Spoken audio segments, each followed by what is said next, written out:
She said she could never love someone like me. 6 years later, she's standing at the head of the conference table in a suit that costs more than my rent, and I can't breathe. I should have checked the employee directory. Should have Googled the CEO's name before accepting this job. Should have done literally anything except walk into this glass tower, believing I'd finally escaped her.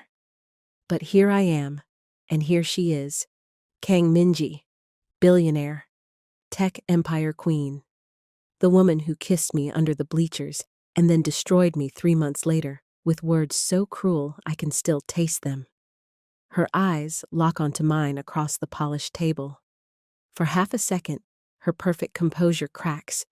Jaw tightens, breath catches, fingers freeze mid-gesture.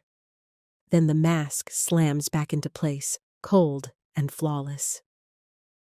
"You're late," she says. Not hello.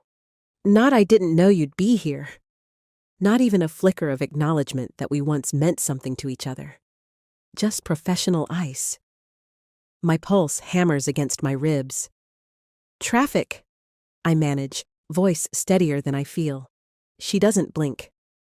"Sit." I do, because what else can I do? Walk out? Quit on my first day? Let her win again? The conference room smells like expensive coffee and her perfume. Cedar and something darker I can't name but would recognize blind.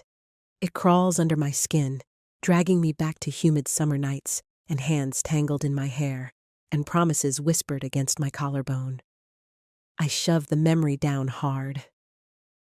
She's talking now, explaining quarterly projections to the team, her voice smooth and controlled.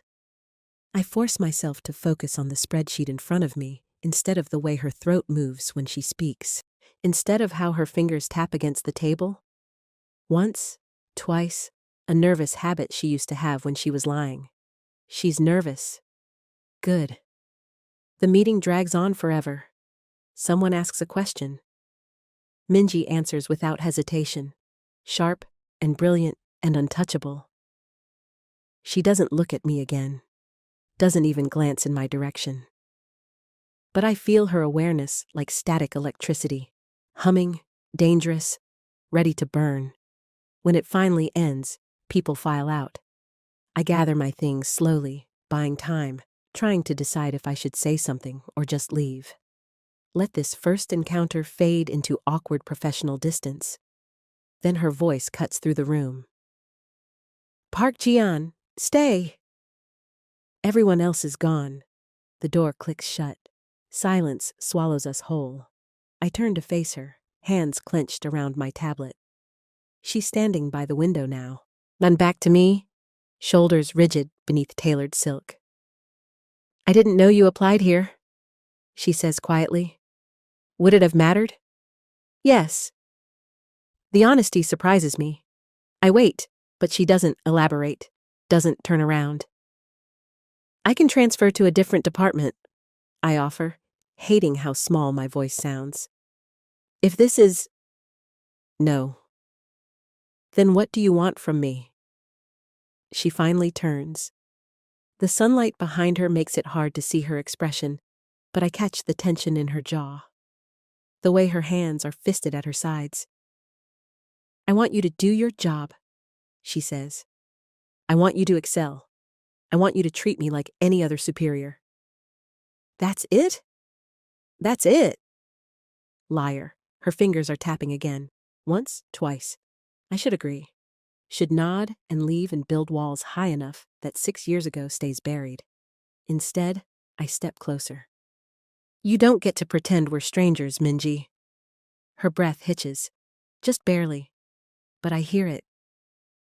"We are strangers," she says, voice tight. "What happened before—" "You told me you could never love someone like me." The words taste like blood. "You looked me in the eyes and said I was a mistake you needed to forget." Something flashes across her face. Pain, maybe, or regret. It's gone too fast to tell. "I meant it," she whispers. The lie is so obvious it almost makes me laugh. "Did you?" She doesn't answer. just stares at me like I'm something dangerous, something she wants to reach for and run from in the same breath. The air between us feels thin, combustible. I should leave, should walk out of this office and never let myself be alone with her again. But my feet won't move, and neither will hers. Her phone buzzes. She glances down, jaw clenching. Your supervisor is waiting for you on the 3rd floor. You start today. Minji? That's Ms. Kang to you. The dismissal is brutal and final. I turn toward the door, throat tight, hating that she can still make me feel this small. But as my hand touches the handle, her voice stops me. Jin. I freeze. Welcome to the company. I don't look back. Can't, because if I do, she'll see exactly how much she still ruins me. I walk out. The elevator doors close behind me, and I finally let myself exhale. My reflection stares back from the polished steel, flushed cheeks, rapid pulse visible at my throat. 6 years. I survived 6 years without her. The doors open on the 3rd floor. A woman in sharp heels and a perfect smile extends her hand. Park Jian, I'm Lee Soyeon. I'll be training you. Her grip is warm, confident. Her eyes linger just a second too long. Welcome aboard, she says, smile widening. I have a feeling we're going to get along beautifully. Behind her, through the glass walls, I can see straight up to the executive floor, Minji's office, and she's standing at the window, watching. Her gaze burns through 6 floors of glass and steel. I can feel it. The weight of Minji's attention pressing against my spine like a hand I'm not supposed to want. Soyeon is still talking, explaining office protocols and project timelines, but her words blur into background noise. All I can focus on is the woman watching me from above. Jian? Soyeon's voice pulls me back. You okay? I blink, forcing a smile. Yeah, sorry, just taking it all in. She follows my gaze upward, then back to me, something knowing flickering across her face. The executive floor can be intimidating, she says lightly. But don't worry, Ms. Kang rarely comes down here. Good, I want to say. Instead, I nod. Soyeon leads me through the open office space, rows of sleek desks, floor-to-ceiling windows, the hum of productivity. People glance up as we pass. I'm curious, but polite. A few smile.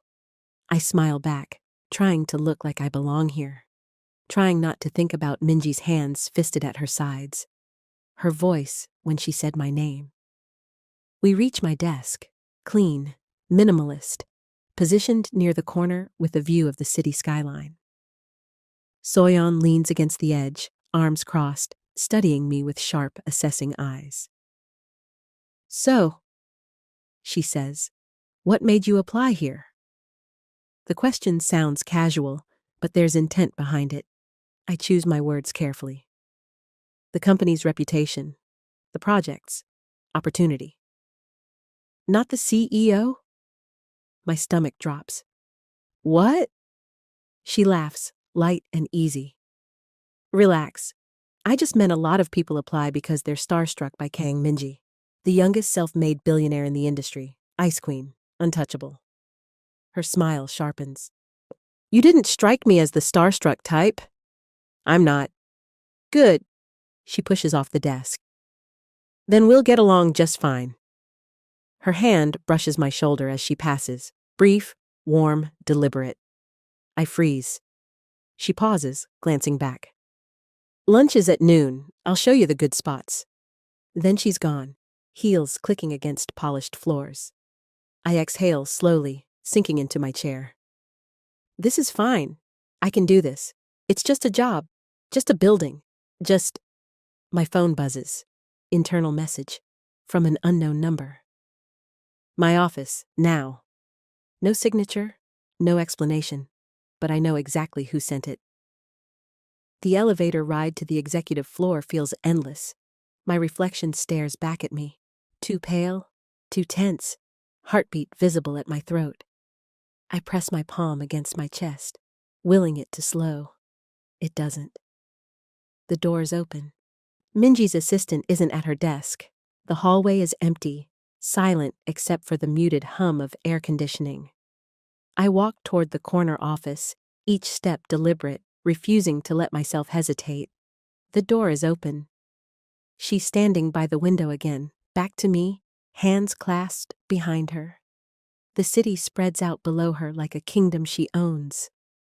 "Close the door," she says without turning. I do. The click echoes too loud in the quiet. "You wanted to see me?" I keep my voice steady, professional. She turns. The afternoon light catches in her hair, her eyes, dark and unreadable, and fixed entirely on me. "Lee Soyeon?" she says. I blink. "What about her?" "She's your supervisor." "I know. She's also—" Minji stops, jaw working like she's biting back words. "Productive, talented, an asset to this company." I wait, confused.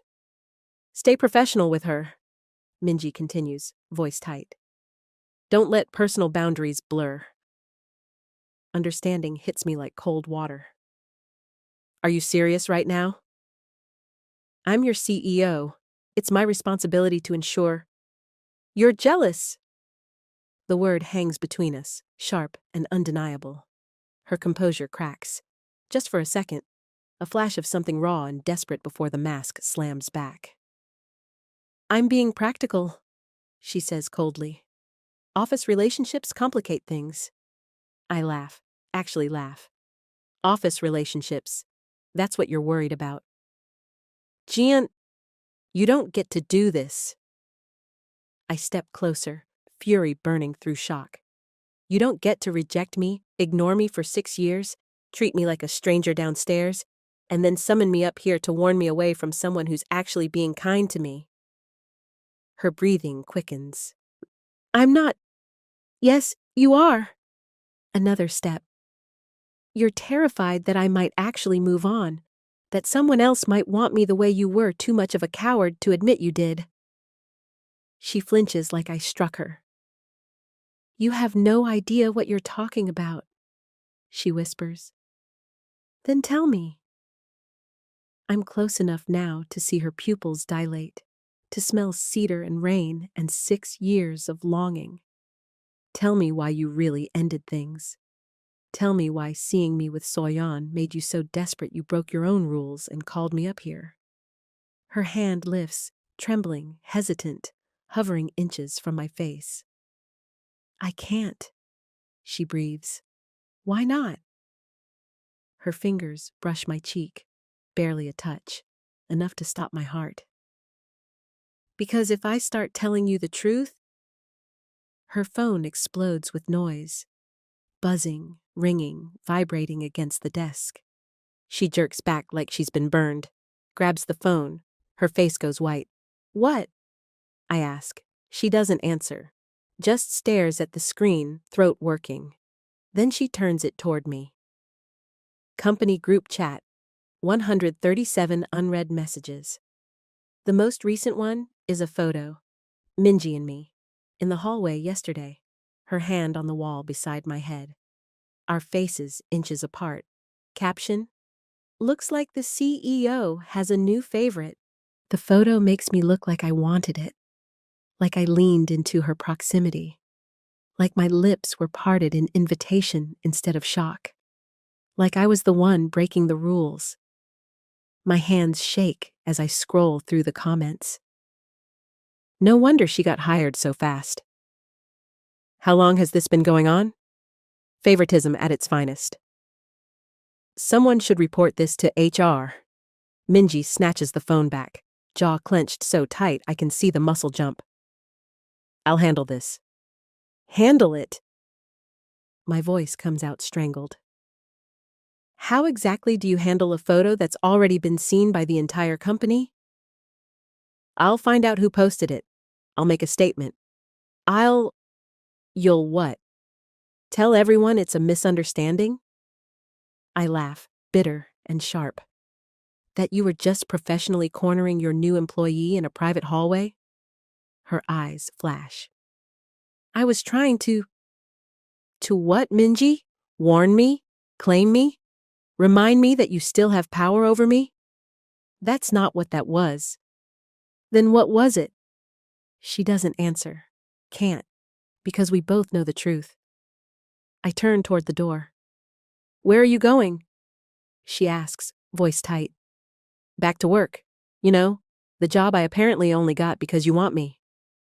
Jean, don't. I spin back. Don't say my name like that. Don't look at me like I'm something you lost. You threw me away, remember? You don't get to be upset that someone else picked me up. The words land like bullets. She goes pale. Good. Let her hurt the way I did. I walk out before she can respond. The rest of the day is torture. Everyone stares. Some try to hide it.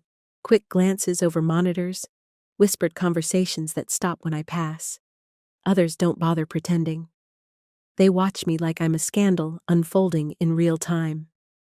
Soyeon appears at my desk around 3, 2 coffees in hand. She sets one in front of me, expression carefully neutral. Rough first day? I almost laugh. You could say that. She sits on the edge of my desk, same casual confidence as before. But now I notice the calculation behind it. The way she positions herself so anyone walking by can see us together. For what it's worth, she says quietly, I don't believe the rumors. Which part? That I slept my way into this job, or that I'm sleeping with the CEO? Either. She takes a sip of coffee, eyes sharp over the rim. I've worked here 3 years. I know how Minji operates. She doesn't do favorites, doesn't do personal, doesn't do anything that might make her look weak. Then why is everyone so ready to believe it? Because people love a scandal. She shrugs. And because you're beautiful, talented, and she can't stop looking at you. My breath catches. What? She's been watching you all day. Soyeon nods toward the executive floor windows. Every time you move, her eyes follow. It's subtle, but it's there. I don't look up, refuse to give Minji the satisfaction.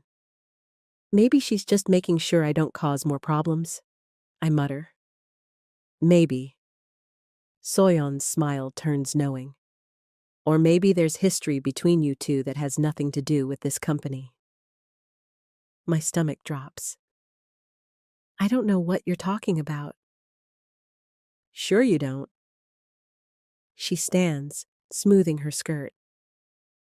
Either way, if you need someone to make her jealous enough to finally admit what she wants. She leans down, breath warm against my ear. I'm happy to help. Then she's gone, leaving me frozen at my desk. My phone buzzes. Another internal message. Conference room B, 5 minutes, mandatory. Signed by HR. The conference room is cold, sterile. 3 people from HR sit on one side of the table. I sit on the other, hands folded, trying to look calm. Ms. Park, the woman in the center begins. We've received concerns about your relationship with Ms. Kang. There is no relationship. The photo suggests otherwise. The photo was taken out of context. Then provide context. I hesitate. What can I say? That Minji cornered me because she was jealous? That we have history I can't explain without admitting we were together before I worked here? It was a professional conversation, I say carefully. That's all. The man on the left frowns. Professional conversations don't typically involve that level of physical proximity. She wasn't touching me. Her hand was on the wall beside your head. To keep her balance. The lie tastes bitter. They don't believe me. I can see it in their expressions. Ms. Park, the woman says slowly, we take workplace conduct very seriously. If there's any inappropriate relationship between you and Ms. Kang, we need to know now. There isn't. Then you won't mind if we reassign you to a different department, to avoid any appearance of impropriety. My chest tightens. You're transferring me? On my first day? We're protecting the company. And you? I don't need protection. Nevertheless. The door opens. Minji walks in. Every person in the room goes still. She's in full CEO mode.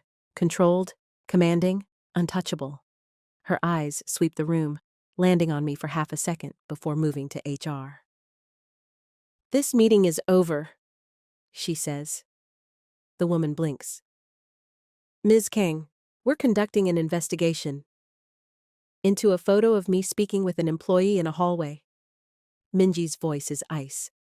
Unless you're suggesting I'm incapable of professionalism, there's nothing to investigate. We have a responsibility. Your responsibility is to protect this company from actual threats, not to turn a new hire's first day into an interrogation based on gossip. She looks directly at me. Ms. Park stays in her current position, under Ms. Lee's supervision. Is that clear? Silence. Then, reluctantly, yes, Ms. Kang. Good. This conversation is finished. She turns to leave, but at the door, she pauses, looks back.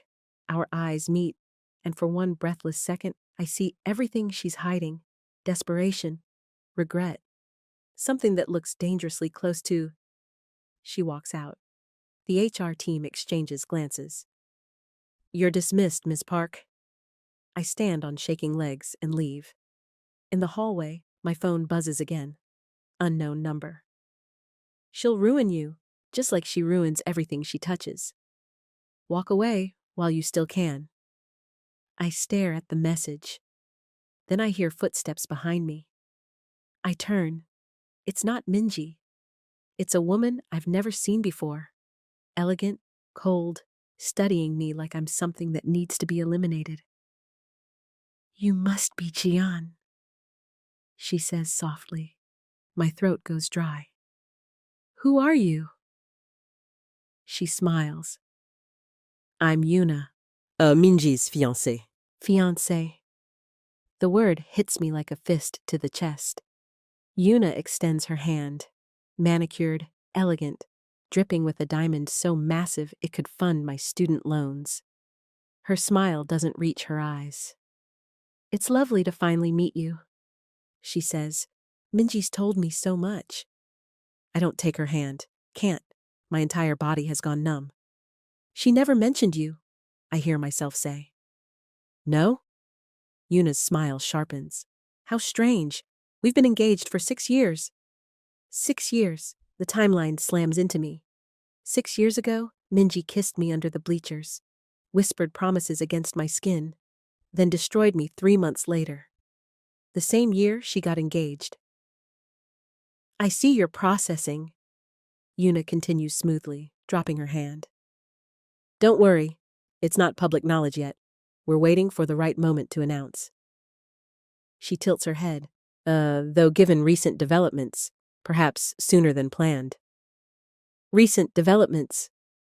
The photo, the rumors, it's all very messy. Her gaze turns cold.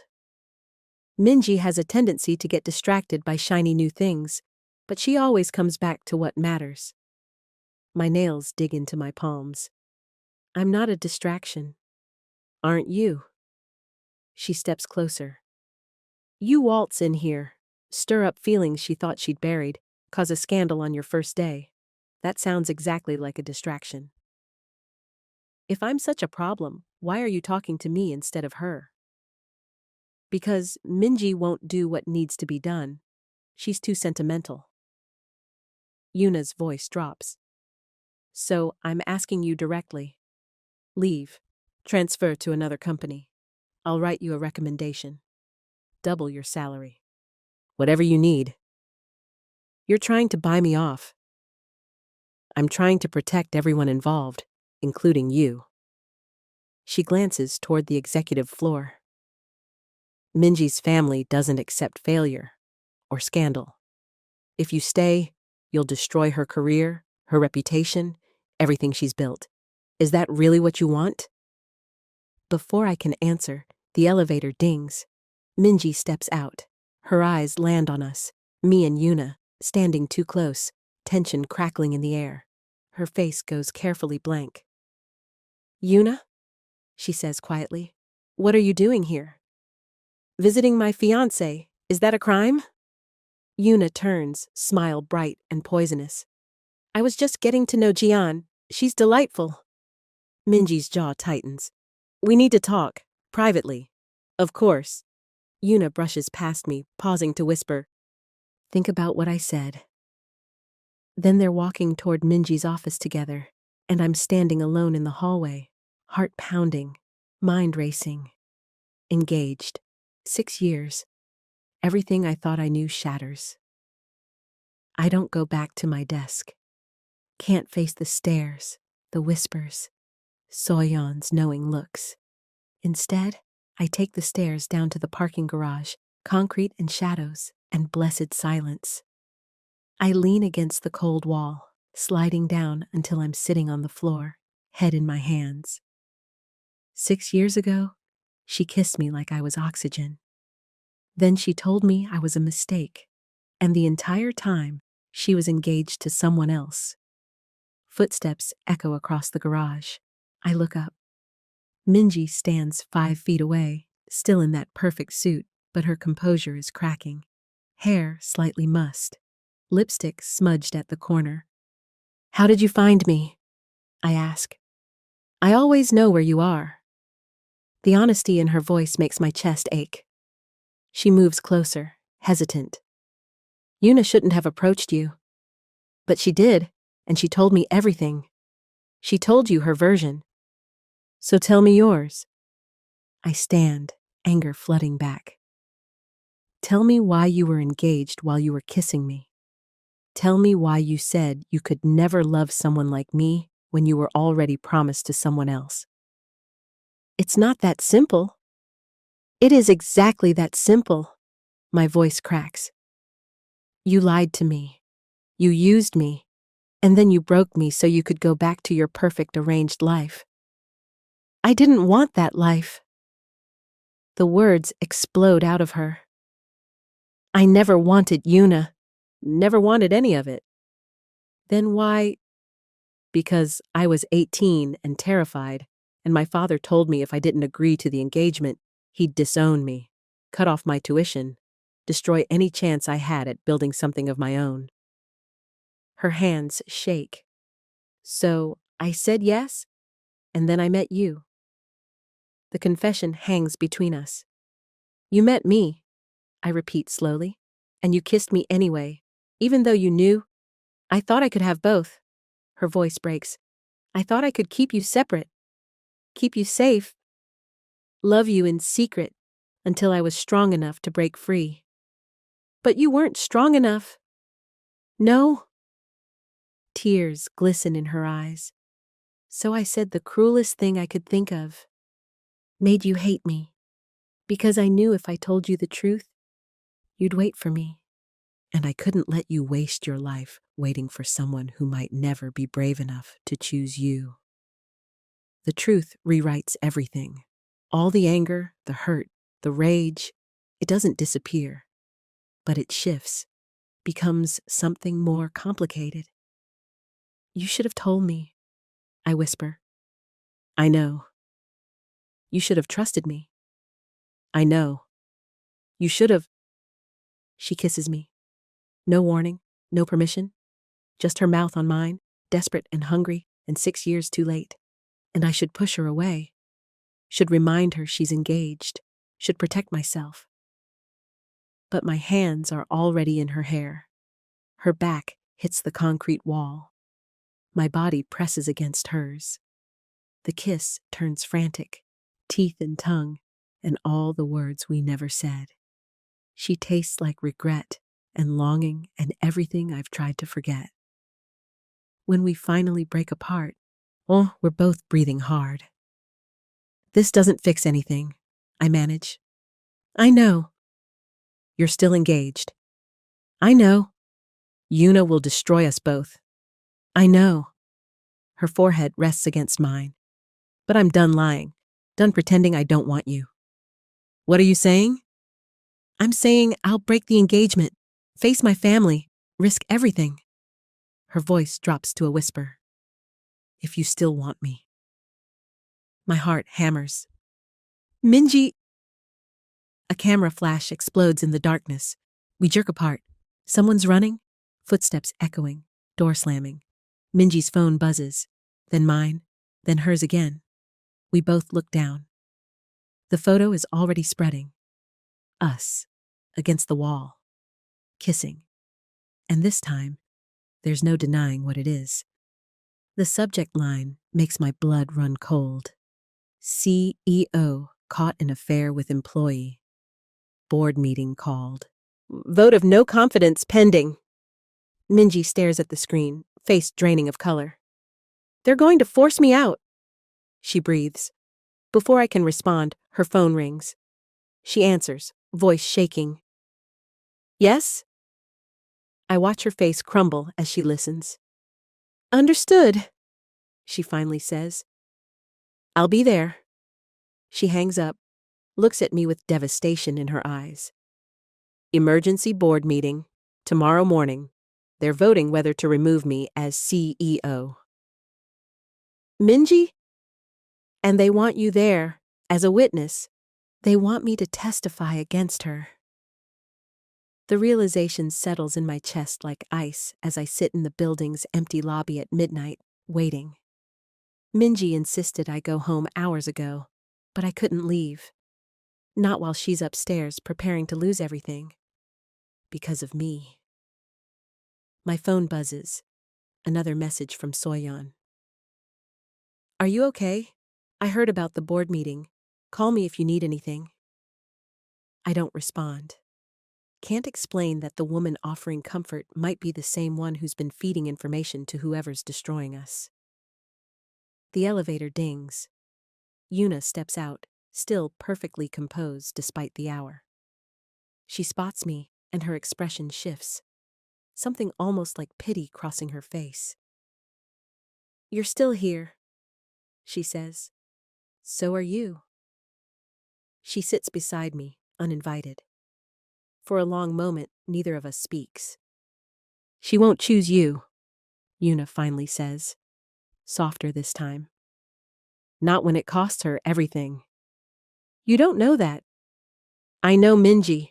I've known her since we were children. Our families built empires together. She stares at the marble floor.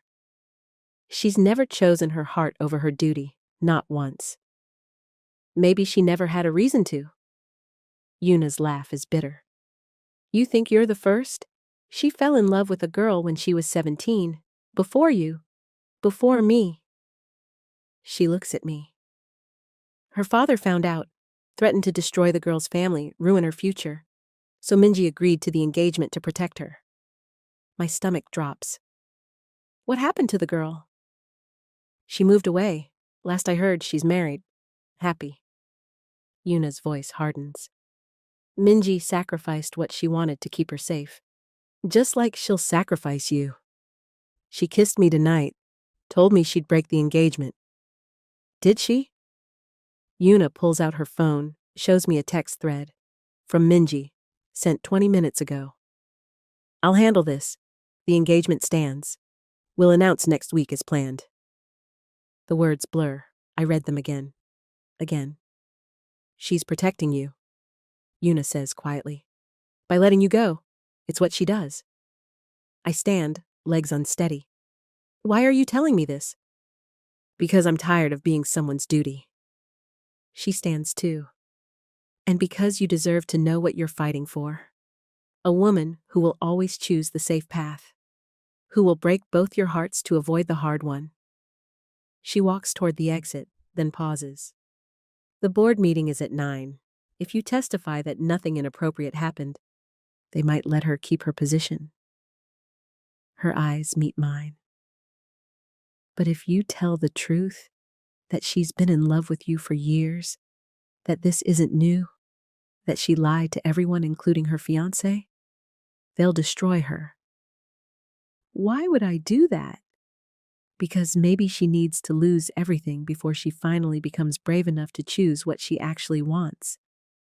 Then she's gone. I sink back onto the bench, Yuna's words echoing. My phone buzzes again. But this time, it's not Soyeon. It's a file from an unknown number. I open it. It's a contract, dated 6 years ago. Engagement agreement between Kang and Choi families. I scroll through legal jargon until I reach a clause that makes my blood run cold. In the event of contract termination by the Kang party, all business assets jointly held will transfer to the Choi family, including but not limited to 40% company shares, international patents, real estate holdings. The list goes on. If Minji breaks the engagement, she doesn't just lose Yuna. She loses half her company, everything she built. Another message appears. Now you understand. She can't choose you. She never could. Who is this? I type back. 3 dots appear, disappear, appear again. Someone who wishes things were different. The elevator dings again. This time it's Minji. She looks wrecked, mascara smudged, jacket discarded, exhaustion carved into every line of her face. When she sees me, she stops. "You're still here?" she whispers. "You told Yuna the engagement stands." She flinches. "You saw that." "Did you mean it?" Silence stretches between us. "The board gave me an option," she finally says. "Marry Yuna within 6 months, publicly commit. Prove this was just a lapse in judgment." Her voice cracks. "Or step down." "And you chose—" "I haven't chosen anything yet." She crosses to me, desperate. "I'm trying to find a way to keep both, the company and you."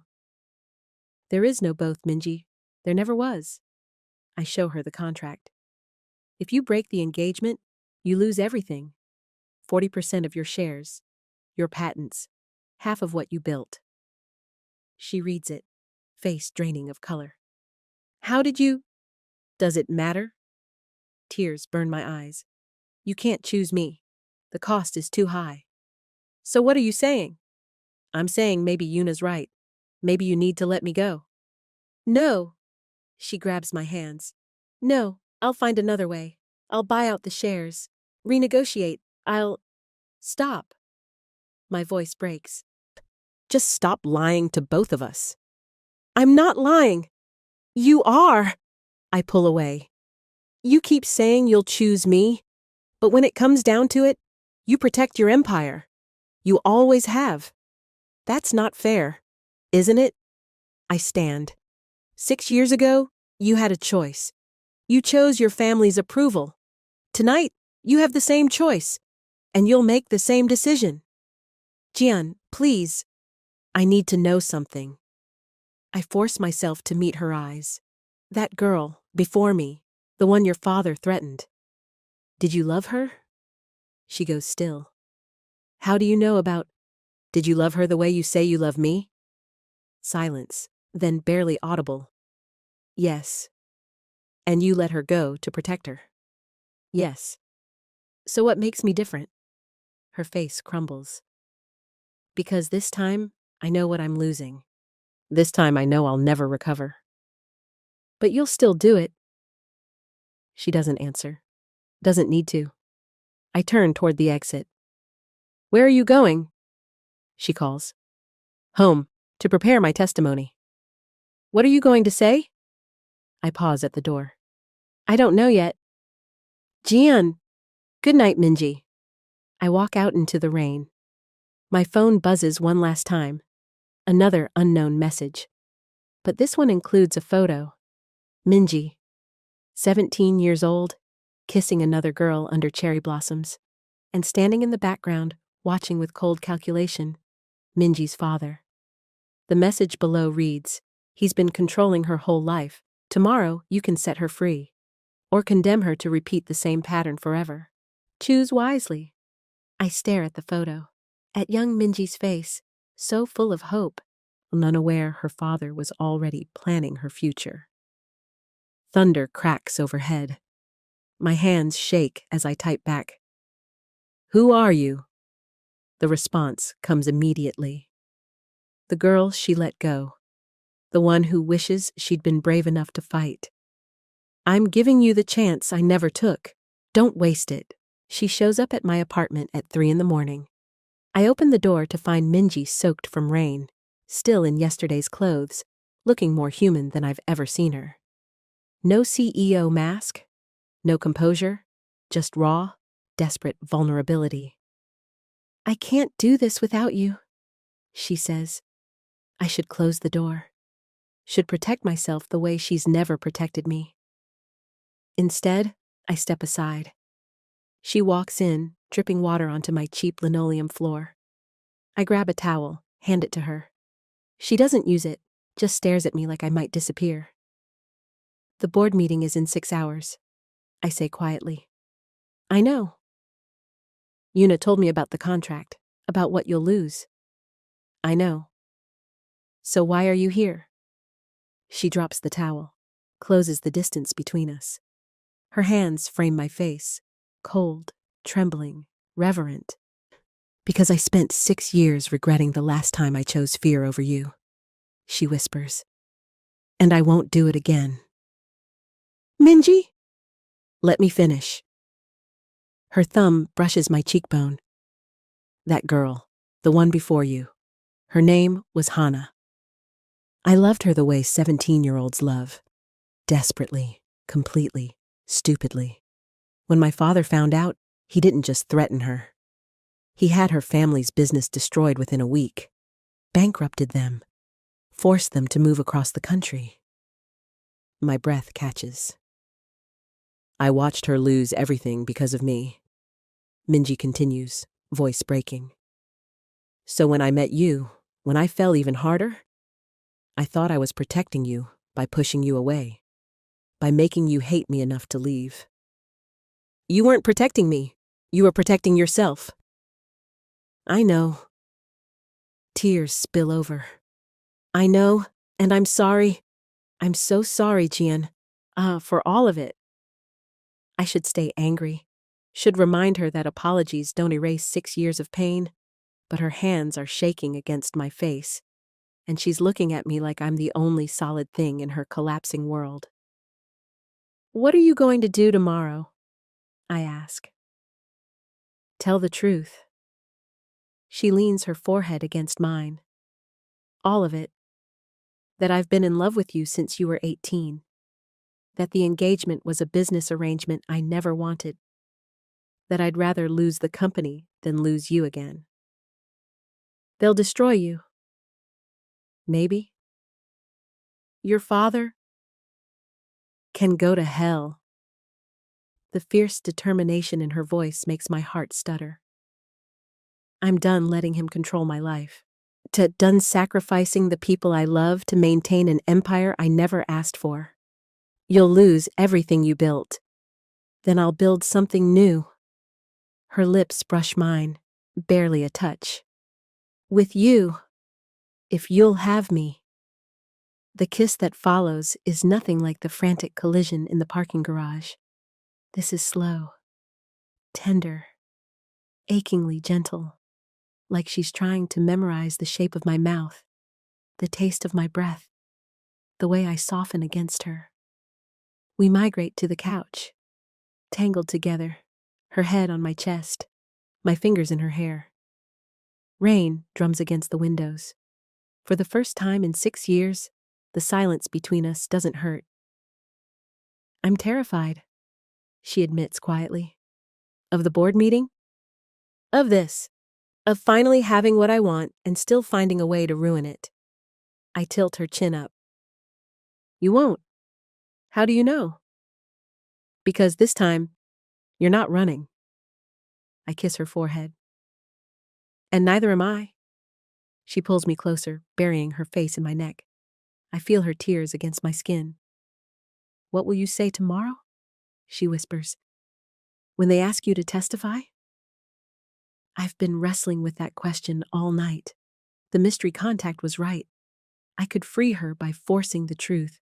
or I could protect her by lying. But looking at her now, vulnerable and brave, and finally choosing me, I realize there's a third option. I'll tell them the truth, I say, that you're the most brilliant, dedicated CEO they'll ever have. That any personal feelings between us have never compromised your professional judgment. That this company would be lucky to keep you. She lifts her head. Gian, and then I'll resign. What? What? No. If I'm not your employee, they can't use me against you. I cup her face.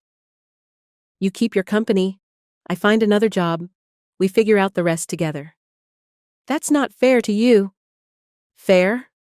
I laugh softly. Minji, I've spent 6 years trying to stop loving you. It didn't work.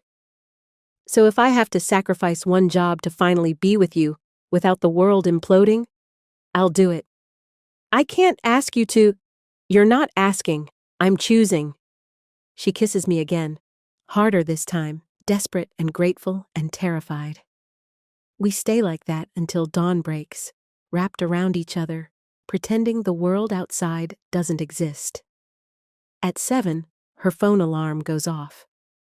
Reality crashes back. She pulls away, smoothing her ruined clothes, trying to rebuild her composure. But her hands are still shaking.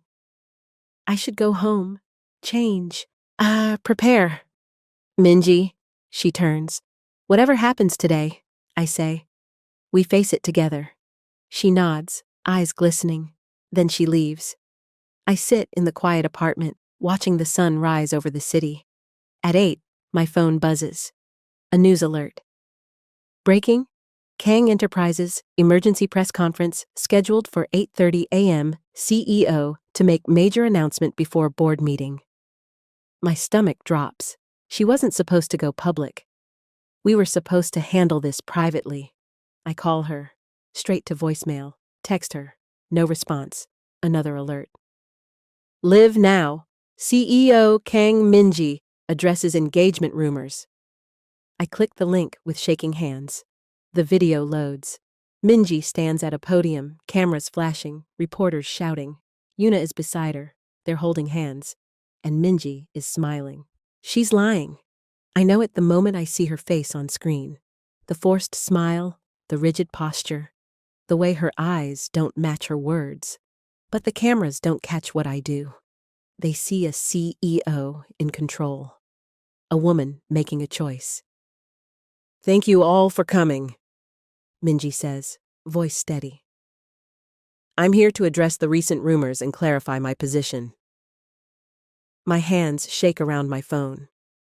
The photos circulating online have been taken out of context and blown out of proportion. Ms. Park is a valued employee, nothing more. Any suggestion of impropriety is categorically false. The betrayal cuts deeper than 6 years ago, because this time I believed her. Furthermore, she continues, squeezing Yuna's hand, I'm pleased to announce that Ms. Choi and I will be married this December. Our families have been planning this union for years, and we're excited to finally move forward. Yuna smiles. Perfectly. Like she's won. Questions erupt from reporters. What about the parking garage photo? A private conversation that was misinterpreted. Are you denying any romantic involvement with Miss Park? Completely. The word shatters something inside me. I turn off the video before I have to hear more. My apartment feels too small, too quiet. The pillow still smells like her shampoo. The couch cushions still hold the shape of her body. 3 hours ago, she was in my arms, promising to choose me. Now she's on national television, erasing me. My phone rings. Soyeon. I don't answer. It rings again. Unknown number. I pick up. What? She's lying. It's the mystery contact, the first girl, Hana. Everything she just said is a lie. I know. Then why aren't you fighting? Because maybe she was right the first time. My voice cracks. Maybe I am just a distraction she needs to forget. Or maybe she's terrified and making the same mistake she made with me. Hana's voice turns urgent. I'm sending you an address. Be there in 30 minutes. Why? Because you deserve to know the whole truth before you give up on her. She hangs up. The address arrives. It's across town. A cafe I've never heard of. I should ignore it. Should pack my things and quit before the board meeting. Disappear the way Minji clearly wants me to. But I grab my keys anyway. The cafe is small, tucked between a bookstore and a laundromat. When I walk in, a woman sitting in the corner booth raises her hand. Hana looks nothing like I expected. She's soft, where Minji is sharp. Warm, where Minji is ice. But her eyes carry the same haunted regret. Thank you for coming, she says as I slide into the booth. Why am I here? She pushes a folder across the table. Because Minji's father didn't just threaten my family 6 years ago. He bought them off. I open the folder. Bank statements, transactions, a contract. He paid my parents $2 million to move us out of state and keep me away from Minji. Hana's voice is steady, but her hands tremble. They took it. Told me it was for my own good. That loving her would only destroy me. My throat tightens. Why are you telling me this? Because he's doing it again. She pulls out another document. 3 days ago, your mother received a job offer in Seattle. Sudden, generous, contingent on immediate relocation. The blood drains from my face. What? Minji's father is trying to remove you the same way he removed me. Quietly, cleanly, with enough money that no one asks questions. My mother didn't mention. She hasn't accepted yet, but she will. The offer is too good. Hana leans forward. And when you leave, Minji will convince herself it's for the best, that she protected you, that she did the right thing. Then she'll marry Yuna and spend the rest of her life regretting it. Yes. I stare at the documents, mind racing. What do you want me to do? What I should have done. Hana's eyes blaze. Fight, not for her, for yourself. Show her that love isn't something you survive by running from it. She chose Yuna. She chose safety. There's a difference. Hana stands. The board meeting starts in an hour. You have a choice to make. What choice? Tell the truth, all of it. Force her to stop hiding. She heads for the door, then pauses. Or let her father win again. Let her marry someone she doesn't love. Let history repeat itself. She leaves. I sit in the empty cafe, surrounded by evidence of manipulation, control, and a man who spent decades orchestrating his daughter's life. My phone buzzes, a text from my mother. Honey, we need to talk about a job opportunity. Call me when you can. The timing is too perfect. I call Minji. Straight to voicemail. Text her. No response. The board meeting is in 45 minutes. I could walk away. Let them destroy her or save her without me. Protect myself the way she's trying to protect me. Or I could do what Hana said. Fight. I grab the folder and run. I make it to the building with 10 minutes to spare. Security tries to stop me. I'm not on the approved list. But Soyeon appears from nowhere. Let her through, she tells them. I stare at her. Why are you helping me? Because watching you two dance around each other is exhausting. She smirks. And because I'm petty enough to enjoy ruining Yuna's day. She leads me to the boardroom. Through the glass walls, I can see them. 12 board members, Minji at the head of the table, Yuna beside her, Minji's father in the corner like a puppet master. Once you go in there, there's no taking it back, Soyeon warns. I know. They'll ask you questions you won't want to answer. I know. Minji might hate you for it. I meet her eyes. I know. Soyeon nods, opens the door. Every head turns. Minji's face goes white. Jian, what are you? I'm here to testify, I say clearly. Her father stands. Ms. Park, you weren't called. I have evidence relevant to this proceeding. I drop the folder on the table. Evidence of manipulation, coercion, and fraud. Silence. Minji stares at the folder like it's a bomb. Her father's expression turns cold. Young lady, I don't know what you think you found. I found bank statements showing you paid off Hana Song's family 6 years ago, and I found proof you tried to do the same to mine 3 days ago. Minji's head snaps toward her father. What? He doesn't answer. I turn to the board. You want to know if your CEO is compromised? She is, but not by me, by him. I point at her father. He's been controlling her entire life, forcing her into relationships she doesn't want, destroying anyone who threatens his carefully constructed plan. This is absurd, her father starts. Then explain the transactions, I challenge. A board member picks up the folder, starts reading.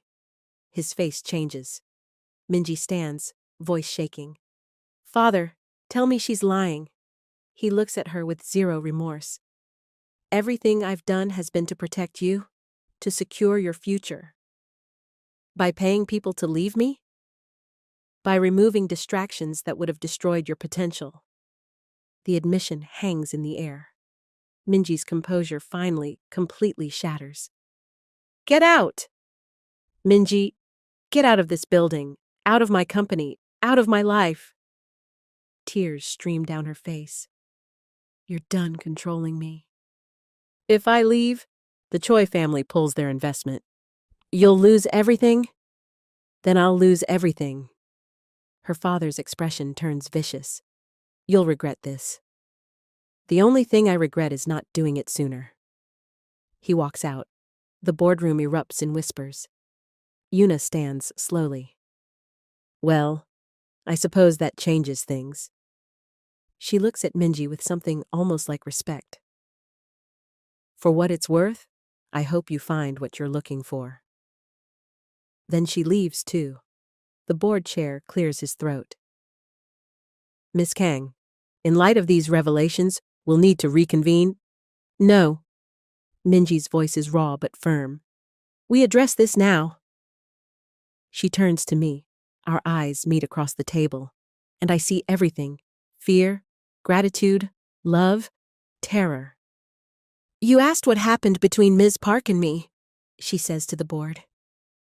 The truth is, I've been in love with her for 6 years. The truth is, I pushed her away because I was afraid of my father. The truth is, every decision I've made has been poisoned by trying to please a man who cares more about his legacy than my happiness. The room goes silent. So, here's what's going to happen. She continues. You can vote me out. You can force me to step down. But you will not force me to lie anymore. Not about who I am. Not about who I love. She looks at me. Jean deserves better than being someone's secret. And I'm done being too afraid to give her what she deserves. My heart stops. The board chair stands. We'll need to discuss this privately. Everyone except board members, please leave. I turn to go. John. Minji's voice stops me. I look back. Wait for me, she whispers. I nod and walk out. 30 minutes later, the boardroom doors open. Minji walks out. Her face is unreadable. Well? I breathe. She looks at me and smiles. I'm no longer CEO of Kang Enterprises. My heart sinks. But I'm free. She crosses to me, cups my face, and kisses me in front of every camera, every employee, every person who ever told her to hide. When we break apart, I'm crying. What now? I whisper. She presses her forehead to mine. Now we build something new. Behind her, through the glass, I see Minji's father standing in the lobby. He's on the phone, and he's smiling. Her father's smile is the kind that precedes destruction. I see it from across the lobby, cold, calculated, victorious, and ice floods my veins. Minji doesn't notice. She's still holding my face, still looking at me like I'm the only thing that matters. But I know better. Men like him don't lose quietly. Minji? I whisper. Your father? She turns, following my gaze. The moment she sees him on the phone, her entire body goes rigid. We need to leave, she says. Now. She grabs my hand, pulling me toward the exit. We're halfway across the lobby when her father's voice cuts through the air. Minji ya? She freezes. The informal address, affectionate on the surface, threatening underneath. Keep walking, I urge. But she's already turning. Her father pockets his phone, approaching with measured steps. His expression is pleasant, almost paternal, which makes it worse. Congratulations on your newfound freedom, he says. I hope it was worth it. It was, Minji replies, voice steady despite her trembling hand in mine. We'll see. He glances at me, dismissive. Ms. Park, isn't it? The girl who cost my daughter her company. I didn't you? His smile sharpens. You walked into that boardroom with evidence designed to humiliate me, to turn Minji against her own family. That takes either remarkable courage or profound stupidity. Leave her alone. Minji steps between us. This is between you and me? Is it? He tilts his head. Because from where I'm standing, Ms. Park has inserted herself into matters she doesn't understand. I understand that you've been manipulating your daughter for years. I've been protecting her. His voice hardens. From distractions, from poor decisions, from throwing away everything I built for fleeting infatuation. It's not infatuation, Minji says quietly. No? He pulls out his phone again, shows us the screen. Then explain this. It's a photo, Minji and me kissing in the lobby. Taken moments ago. Already trending, he says. Former CEO caught in public display with female employee. The headlines write themselves. I don't care about headlines. You should. His expression turns pitying. Because in approximately, he checks his watch. 15 minutes, the market will react to news of your removal. Kang Enterprises stock will drop. Investor confidence will plummet, and the board will panic. Minji's face goes pale. What did you do? I made a few calls, reminded key investors that instability is dangerous, that perhaps the Choi family's involvement is more critical than previously thought. He pockets his phone. They'll ask you to reconsider, to come back, to fix what you broke. I won't. Even if it means watching everything you built collapse? Even if hundreds of employees lose their jobs when the company fails? The guilt hits Minji visibly. I feel her hand shake in mine. That's not on her, I say. That's on you. Is it? He focuses on me fully now. Tell me, Ms. Park, when the headlines shift from romantic scandal to economic disaster, when people lose their livelihoods because the CEO chose personal gratification over responsibility, will you still feel like the hero of this story? Don't listen to him, I urge Minji. But doubt is already creeping into her eyes. He's manipulating you, I continue desperately. Just like he always has, making you feel responsible for consequences he's orchestrating? The consequences are real regardless of who orchestrates them, her father says calmly. Minji knows this. She's always known the cost of selfishness. Choosing yourself isn't selfish. It is when others suffer for it. He looks at his daughter. You have a choice to make, your happiness or their security, your love or their futures. Minji pulls her hand from mine. The loss of contact feels like freefall. Don't do this. I whisper. He's right. Her voice cracks. People will lose their jobs. Families will be affected. I can't. Yes, you can. I grab her shoulders, forcing her to look at me. He's betting on your guilt, on your sense of responsibility. But the company failing isn't your fault. It's his. But I can stop it. By sacrificing yourself? By going back to being his puppet? By doing what's right. What's right is choosing the life you actually want. Tears blur my vision. What's right is not letting him control you anymore. What's right is not being selfish when people's lives are at stake. The words land like a slap. I step back. Her father smiles. I'll give you 24 hours, he says to Minji. Return as CEO. Announce the engagement to Yuna is back on. Publicly apologize for this lapse in judgment.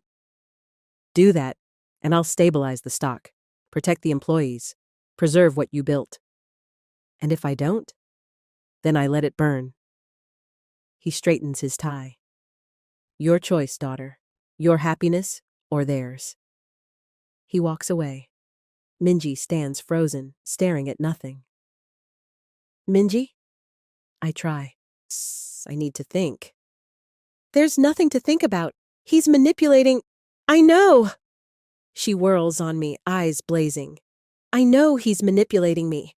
I know he's orchestrated all of this, but that doesn't make the consequences less real. So, what are you saying? She doesn't answer. Minji, what are you saying? I'm saying I need time. Her voice breaks. I'm saying I can't watch hundreds of people lose everything because I wanted to be happy. So, you're going back to him? I don't know yet. Yes, you do. The realization crushes me. You're already deciding. Just like 6 years ago. Just like with Hana. You're choosing duty over love because it's easier to hate yourself than to be selfish. That's not fair. None of this is fair. I'm crying now. But you keep acting like martyring yourself is noble when really you're just afraid. Afraid of being happy. Afraid of choosing something just because you want it. Jian, I'm done begging you to choose me. The words tear out of me. I'm done being the thing you sacrifice to prove you're a good person. I turn toward the exit. Where are you going? Her voice is desperate. Somewhere you won't have to feel guilty about wanting me. Jian, please. I keep walking, out of the building, into the rain, away from the woman who will always love me and never choose me. My phone buzzes. A text from Soyeon. Pack a bag. You're staying with me tonight. No arguments. I'm too broken to argue. Another buzz. Different number. Emergency shareholders meeting called for tomorrow 9 a.m. Your presence requested as witness to today's events. And another. From Hana. I'm sorry. I thought this time would be different. I stand in the rain, watching my phone light up with messages, watching Minji's world implode in real time. Then a final text appears. From Minji. I love you. I'm sorry that's not enough. I stare at the words. 3 dots appear. She's typing something else. They disappear, reappear, disappear again. Finally, a new message comes through. Meet me at the address I'm sending. Midnight. Please. An address follows. I don't recognize it. If you come, I'll tell you everything. About my mother. About why I can't just walk away. About why choosing you isn't as simple as you think. And then I'll let you decide if I'm worth fighting for. Or if you should run before I destroy you too. I should delete it. Should block her number. Should protect myself the way she's never protected me. But I'm already putting the address into my maps. Already checking the time. Already hoping that maybe, just maybe, midnight will bring truth instead of another betrayal. The rain soaks through my clothes. I stand there, phone in hand, heart breaking, and I make my choice. The address leads to a rooftop garden I didn't know existed. 20 stories above the city, hidden behind an unmarked door.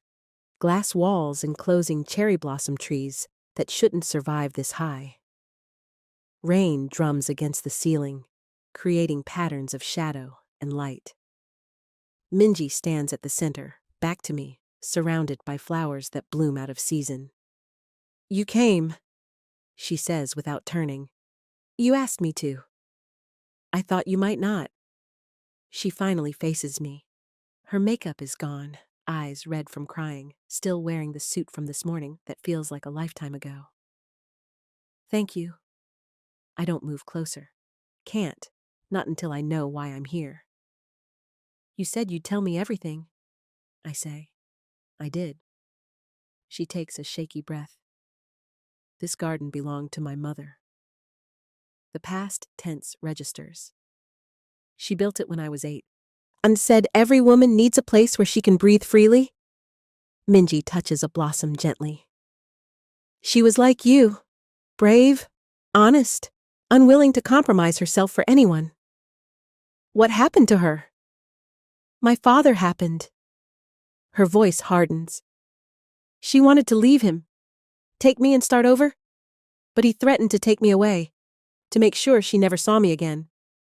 So she stayed, and it killed her." My chest tightens. "Not literally, not at first." Minji's hand trembles against the flower. "But piece by piece, year by year, I watched her fade, watched her become a ghost in her own life. By the time I was 16, she barely spoke, barely smiled, just existed. Minji, she died when I was 17. The doctors called it a heart condition, but I know the truth." She looks at me, eyes blazing with old grief. "She died because staying with him was slower than any disease." The pieces click together. "That's why you let Hana go." I breathe. "Why you pushed me away. You were terrified of becoming her." "I was terrified of making someone else become her." Her voice cracks. "Of loving someone so much that I'd trap them the way my father trapped her. Of watching you fade the same way she did. But I'm not your mother, and you're not your father." "Aren't I?" She laughs bitterly. "I've spent 6 years building an empire using his methods, playing his games, sacrificing people I love to maintain control." "No." I step closer. "You spent 6 years trying to become powerful enough that he couldn't control you anymore." There's a difference. Is there? Because from where I'm standing, I'm still making the same choices. Still choosing what's safe over what's real. Then stop choosing safe. It's not that simple. Yes, it is. I close the distance between us. Your father gave you 24 hours. You have 16 left. So stop telling me why you can't choose me and just decide whether you will. She stares at me, breathing hard. The company will fail, she whispers. Maybe, or maybe it won't. Maybe the board will stabilize it. Maybe new investors will step in. Maybe it'll survive without you. And if it doesn't, if people lose their jobs because of me, then you'll help them find new ones. You'll use your connections, your money, your brilliant mind to make sure they land on their feet. I cup her face. But you can't sacrifice your entire life to prevent a maybe. I'm scared. I know. I'm scared I'll choose you and still find a way to ruin it. You will. The honesty makes her flinch. You'll make mistakes. You'll hurt me. I'll hurt you. We'll fight and struggle and probably break each other's hearts a dozen times. Then why? Because I'd rather have a messy, complicated real life with you than a safe, controlled, empty one without you. I lean my forehead against hers. Because I spent 6 years trying to stop loving you, and it didn't work. Because I'm tired of running from the only person who's ever made me feel this alive. Her hands come up to grip my wrists. I don't deserve you. Probably not, but I'm choosing you anyway. Chian? So the question isn't whether you deserve me. It's whether you're brave enough to accept that someone loves you anyway. Messy, flawed, terrified, all of it. A sob breaks from her throat. Then she's kissing me, desperate, grateful, terrified. I taste salt and rain and 6 years of longing. Her hands tangle in my hair, pulling me closer like I might disappear. When we break apart, we're both crying. I choose you, she whispers against my lips. Company, father, empire. None of it matters if I lose you again. You're sure? No. She laughs through tears. I'm absolutely terrified, but I'm choosing you anyway. I kiss her again, slower this time, savoring it. So what happens now? I ask. Now I call an emergency press conference. She pulls out her phone. Tell the truth. All of it. My father's manipulation. The forced engagement. The fact that I'm in love with you and I'm done hiding it. The stock will crash. Let it crash. Your father will retaliate. Let him try. Her eyes blaze. I'm done being afraid of him. She makes the call, voice steady, arranging everything for dawn. When she hangs up, she looks at me. Stay with me tonight, she says. I don't want to face tomorrow alone. You won't be alone. I lace my fingers through hers. Not anymore. We stay on the rooftop until sunrise, wrapped around each other, watching the city wake up. At 6, her phone buzzes. She checks it. Her face goes white. What? I ask. She shows me the screen. A news alert. Breaking, Kang Enterprises announces merger with Choi Industries. Former CEO's father and Choi family to assume control.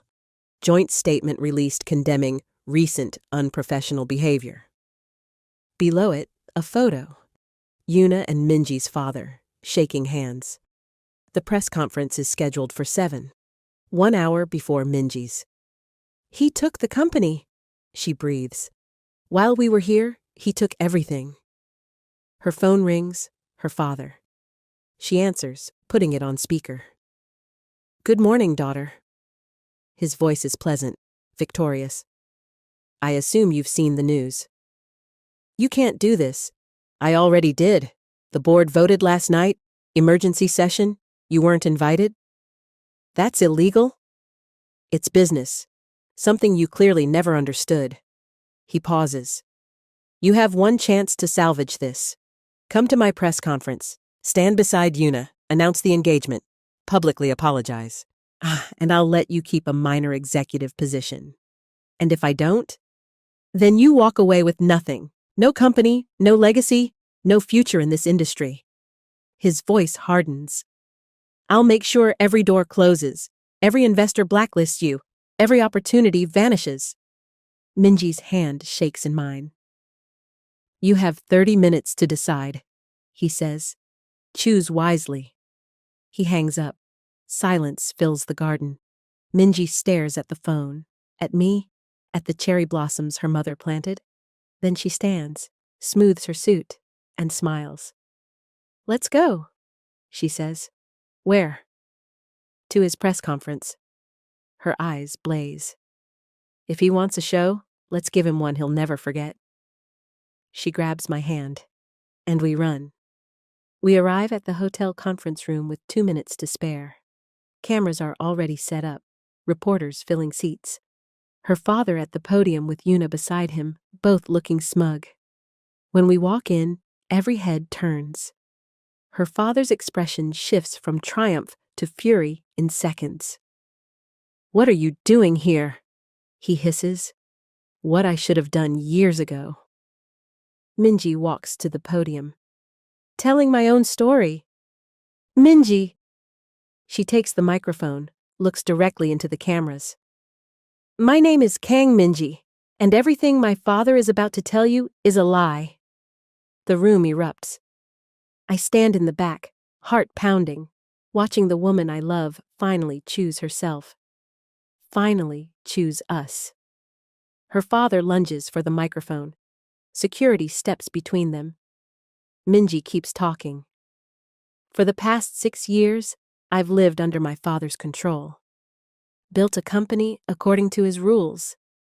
Sacrificed my happiness to maintain his legacy. Today, that ends. She looks at me, extends her hand. Jian, come here. I freeze. Every camera swings toward me. Please, she says. I walk to her, take her hand, face the world together. This is Park Jian, Minji says clearly. The woman I love, the woman I've always loved, and I'm done pretending otherwise. Her father's face turns purple.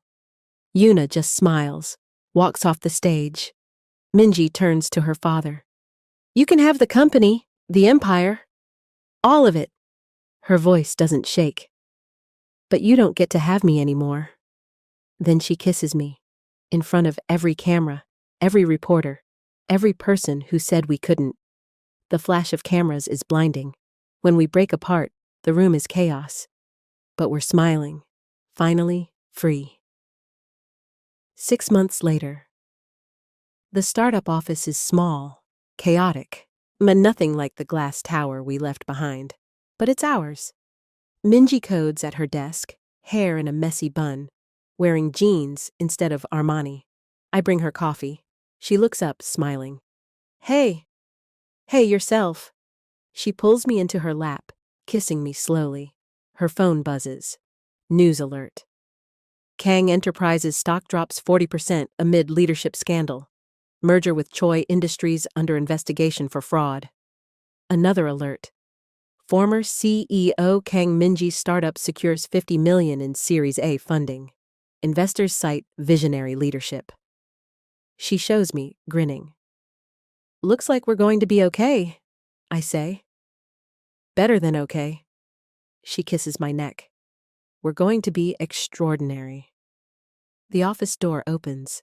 Soyeon walks in with contracts. $50 million, and they want first right of refusal on Series B. She grins. Congratulations. You officially terrify your father more than he terrifies you. Minji laughs. Real, unguarded, free. My phone buzzes. Unknown number. I open it. Congratulations. You did what I couldn't. H. I smile. Send back. Thank you for showing me it was possible. Minji notices. Hana? Yeah. She laces our fingers together. I should thank her someday for giving you the courage I couldn't find. You found it. We found it. She kisses me. Together. Outside the window, the city glitters. Somewhere out there, her father is watching his empire crumble. But here, in this small office, surrounded by people who chose us, we're building something better, something real, something ours. Minji pulls me closer. I love you, she whispers. I know, I whisper back. And for the first time in 6 years, that's enough. The end? Or is it? Her father's last text arrives as the sun sets. Enjoy your victory while it lasts, daughter. I'm not finished with you yet. Minji deletes it without reading. But I see it first, and I know. This is just the beginning. They said we couldn't win. But we did. Minji lost her empire and found herself. I lost my fear and found my voice. Together, we built something no one can take away. But every love story has enemies, and ours? They're just getting started. Her father's last text haunts me. I'm not finished with you yet. Yuna's cryptic smile before she left. The mystery contact who's been helping us. The hostile takeover that's already in motion. This story isn't over, and neither is your journey with me. If you want more GL stories like this, stories that make you feel, stories about women loving women against all odds, stories where love costs everything and gives even more, here's what you need to do right now. Like this video if it gave you chills, subscribe, and hit that notification bell. Comment which character you connected with most. Was it Jian's courage, Minji's redemption, Soyeon's loyalty, even Yuna's unexpected grace? Tell me, because your comments shape the stories I tell. This is a safe space for GL lovers. A home for women loving women's stories. A place where our love stories matter. Like to tell the algorithm we exist. Subscribe to build our community. Comment to tell me what stories your heart craves. We're not just viewers and creator. We're a family of people who believe love is love. And our stories deserve to be told.